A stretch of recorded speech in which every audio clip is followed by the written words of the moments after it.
Assalamualaikum semua.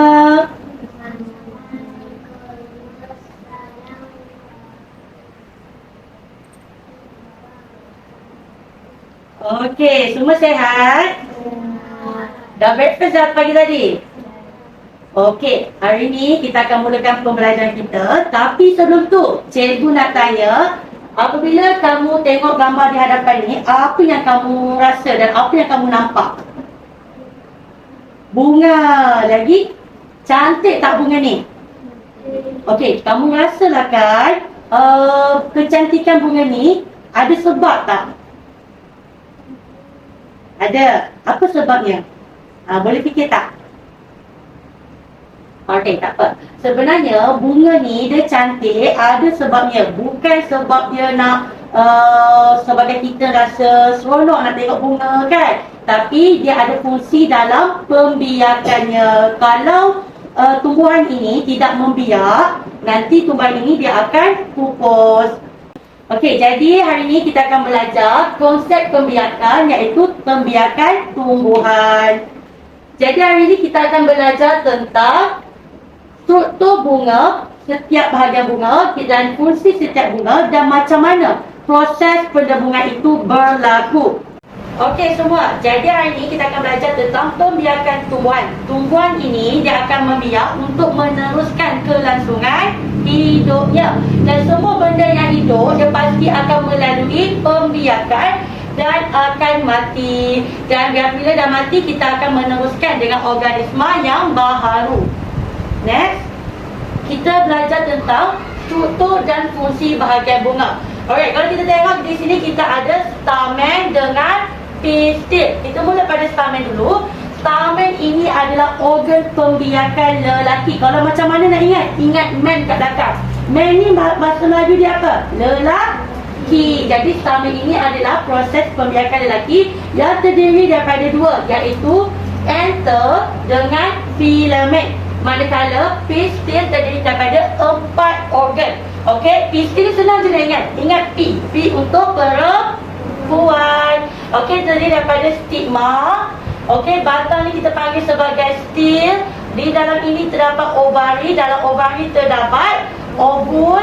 Dan kelopak bunga ni kita panggil sebagai ranggi, sepal dan batang pokok bunga. Okey, dah dapat dah? Okey, untuk kita mengumpulkan lagi kepahaman, cikgu ada sedikit aktiviti lah untuk kamu semua. Okey, di sini cikgu ada gambar bunga yang tak ada label lagi. Tugas kamu, cikgu nak kamu labelkan. Boleh? Boleh pas satu seorang.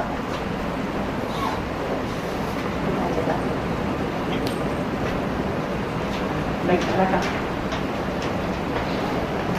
Okey, semua dah siap? Okey, sekarang ni kita akan bincang jawapan bersama-sama. Okey, kita mulakan dengan atas ni. Yang ni nama dia apa? Stigma. Okey, yang bawah ni yang kedua nama dia adalah stil. Okey, yang besar luar ni apa? Ovari. Dalam ovari ada ovul. Empat ni adalah organ pembiakan betina, iaitu kita panggil sebagai pistil. Okey, kemudian yang atas ni kita panggil apa ni? Organ yang lagi anther. Okey, yang memegang anther adalah filament. Dua ni organ pembiakan lelaki kita panggil sebagai stamen. Alright, yang kelopak bunga kita panggil sebagai apa? Ranggi.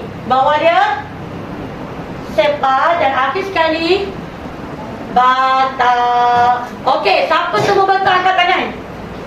Angkat tangan, siapa semua batang angkat tangan? Okey, yang salah satu angkat tangan. Okey, semua nampaknya dah faham. Okey, seterusnya kita akan masuk kepada fungsi setiap organ struktur tumbuhan. Kita mula dengan stigma. Stigma yang tadi tu yang organ pembiakan betina yang kat atas tu kan, biasanya dia tu melekit. Dia melekit. Kenapa dia melekit? Untuk dia menerima butir debunga daripada anther. And then stil. Ingat tak lagi yang macam panjang tu kan? Stil itu adalah fungsi dia untuk memegang stigma. And then kita ada ovari. Ovari ni lah yang akan menghasilkan ovul. And ovul tu dia mengandungi gamet, betina. And then anther tadi dia akan menghasilkan butir dan bunga. Okey, anther menghasilkan butir dan bunga. Filamen pula adalah untuk memegang anther. And then we have sepal. Okey, sepal ni lah melindungi bunga pada peringkat kuduk. Sebelum bunga kembang tu kan.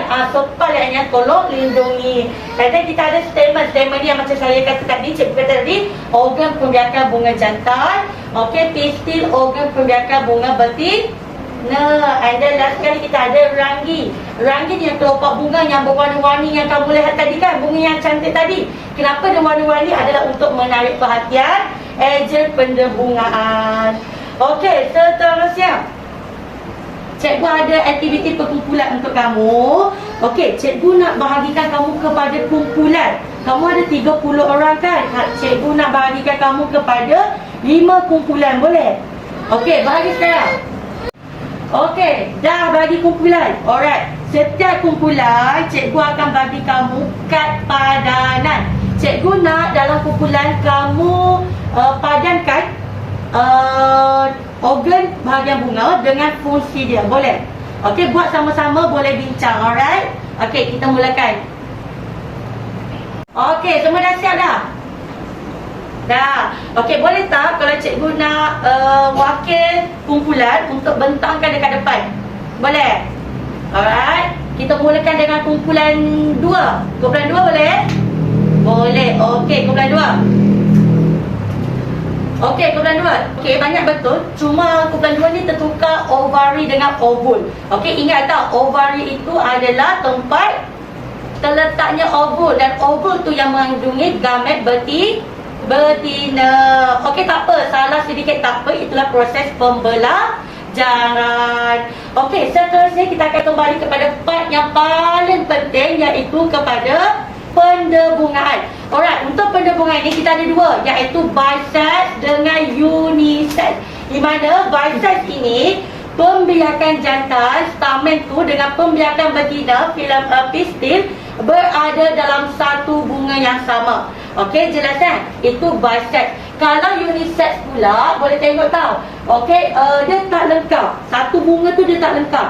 Dia organ pembiakan jantan stamen dengan organ pembiakan betina tu berada di bunga yang berlainan. Alright, berada di bunga berlainan. Dapat? Ingat tau, kalau bisex dalam satu bunga yang sama, unisex 2 bunga yang berlainan. Okey, kita tengok contoh bunga unisex. Okey, ini adalah contoh pokok betik. Kau boleh tengok kan, bunga dia, ini pokok bunga betina. Dan ini adalah pokok bunga jantan. Ingat, untuk unisex ni hanya pokok bunga betina saja. Bunga betina saja yang akan menghasilkan buah dan biji penyambung. Pokok jantan dia tak menghasilkan buah. Okey, next contoh untuk unisex lagi adalah pokok jagung. Okey, kalau tengok yang ni kan, yang macam panjang-panjang gini kan, ini adalah pokok bunga jantan. Okey, dan ini adalah pokok bunga betina yang ada rambut. Ini yang menghasilkan jagung yang kita makan tu. Okey, next. Okey, sekarang kita akan masuk kepada definisi pendebungaan. Definisi pendebungaan ini adalah proses pemindahan debunga matang daripada anther kepada stigma. Dan apabila anther ni matang, dia akan pecah tau, dan akan membebaskan debunga.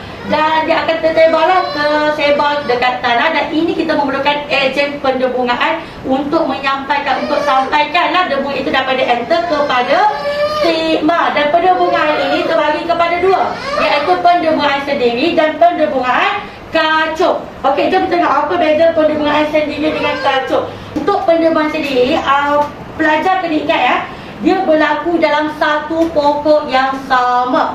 Alright, tak kisahlah pemindahan anther kepada stigma itu dalam satu bunga yang sama atau bunga yang berlainan tapi dalam satu pokok yang sama. Tapi kalau pemindahan kacuk ini, pendebungan kacuk ini, dia berlaku pada 2 pokok yang berlainan. Contoh pokok bunga A dengan pokok bunga B.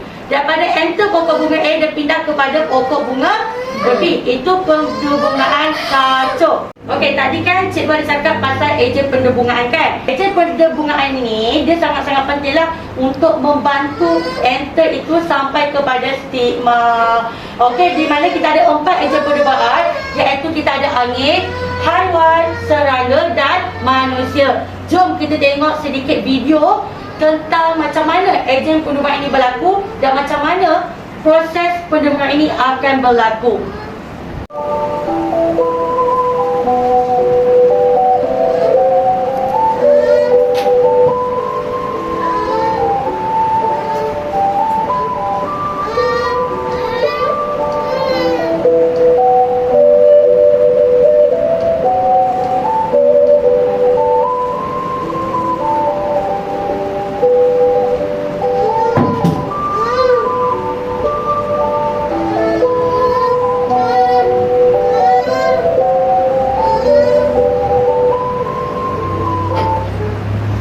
Okey, semua pelajar jelas tak tadi macam mana? Kalau tengok dalam video tadi dia ada 2 ejen penderbungaan, iaitu daripada manusia dengan serangga. Alright, seterusnya untuk lebih kita faham, cikgu nak buat sedikit aktiviti lah, iaitu kita panggil sebagai wheel of question. Wheel of question ni di mana nanti cikgu akan paparkan wheel, di mana nanti cikgu akan panggil salah seorang pelajar untuk tekan wheel tersebut dan nanti tengok soalan mana yang pilih, kita jawab sama-sama. Boleh? Yang pertama, Julia. Okey, Julia boleh tekan. Julia dapat soalan nombor 4. Okey, Julia boleh ambil soalan nombor 4. Okey. Akan cikgu tolong baca kan. Okey, Julia dapat soalan. Cikgu nak awak jelaskan mengapa penderbungaan ini penting kepada tumbuhan. Okey, betul tu Julia. Sebab apa? Ia boleh membolehkan pembiakan berlaku dan menghasilkan biji benih. Lagi seorang cikgu nak panggil Ahmad. Ahmad boleh tekan.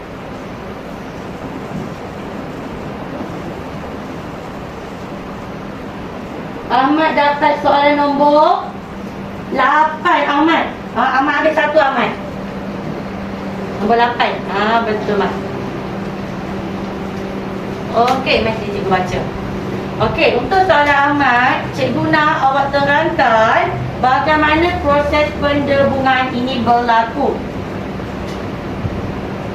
Okey, betul Ahmad, bagus. Cuma cikgu nak tambah sikit je, Ahmad. Okey, derbungan ni dia dipindahkan ke stigma ni dengan bantuan ejen seperti yang kita belajar tadi. Angin, lagi haiwan, serangga dan manusia. Okey, semua dah boleh nampak kan macam mana proses penderbungan itu berlaku, betul tak?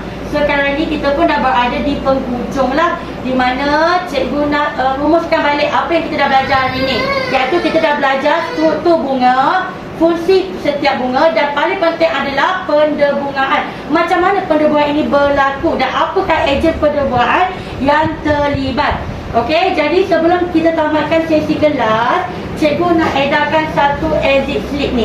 Di mana exit slip ni cikgu nak kamu buat sendiri mengikut apa yang kamu faham tentang pembelajaran kita pada hari ini. Boleh? Di mana terdapat 2 soalan saja, iaitu nyatakan satu bahagian bunga dan fungsi dia dan terangkan secara ringkas proses penderbungaan dan kenapa ianya penting kepada tumbuhan. Okey, boleh ambil satu seorang.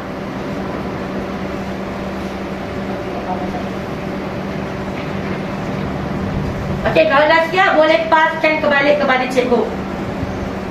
Okey, dah siap. Okey, pulang balik.